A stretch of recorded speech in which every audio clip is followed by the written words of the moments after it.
हज़रत सैयद बदिउद्दीन कुतुबुल मदार का जन्म हलब शहर शाम, जिसे अब सीरिया के नाम से जाना जाता है, में हुआ था। सीरिया में हलब शहर मशहूर और पवित्र है। कहा जाता है कि एक समय वहाँ एक पहाड़ी थी जहाँ अब एक किला है। इसी पहाड़ी पर हज़रत इब्राहिम सल्लल्लाहु अलैहि वसल्लम ने अपनी बकरियों की दूध दुहा था और अरबी में दूध दुहने की इस प्रक्रिया को हलब कहते हैं। इसलिए इस शहर का नाम हलब पड़ा। सीरिया अरब देशों का पड़ोसी है, जिसे आजकल खाड़ी क्षेत्र के नाम से जाना जाता है। खाड़ी क्षेत्र हिंद महासागर, भूमध्य सागर, लाल सागर और रेगिस्तान से घिरा हुआ है। सीरिया के समुद्र तटों से लेकर यमन के रेगिस्तान तक के क्षेत्र को हिजाज कहा जाता है। मक्का, ताइफ, यसरफ और मदीना के पवित्र शहर इस क्षेत्र के हिस्से हैं, जो पैगंबर के जीवन से संबंधित है।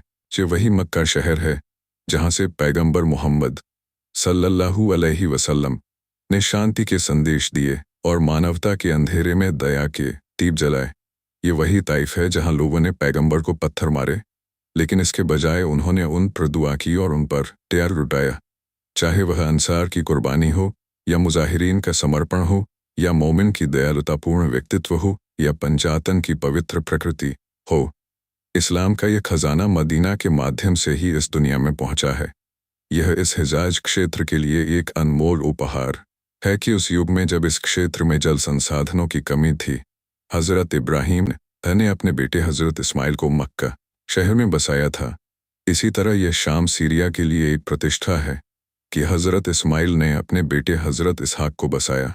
शाम पर पहला सैन्य हमला खलीफा हज़रत अबू बकर सिद्दीकी के विरोध में किया गया था। जिस दिन हज़रत अबू बकर सिद्दीकी का निधन हुआ, इस्लामी सेना दमिश्क में दाखिल हुई, लेकिन हज़रत उमर फारूक के शासन में शाम पूरी तरह से जीत लिया गया। इस्लामी कैलेंडर के अनुसार हिजरी 17 में मुसलमानों ने शाम पर विजय प्राप्त की। इस्लाम की शिक्षाओं, इसकी विशेषताओं और मुसलमानों के दयालु चरित्र से प्रभावित होकर बहुत से लोगों ने इस्लाम स्वीकार कर लिया और इसके परिणाम स्वरूप इस्लाम का प्रसार हुआ। इसलिए यह कहा जा सकता है कि इस्लाम पैगंबर के मौजूदा जीवन में ही इस क्षेत्र में पहुंच गया था। यह वह देश है, शाम, जहां हज़रत बिलाल आरे ने अपने जीवन के वे दिन बिताए थे जब पैगंबर से अलग होने के बाद उन्हें अपना जीवन जीना मुश्किल हो गया था।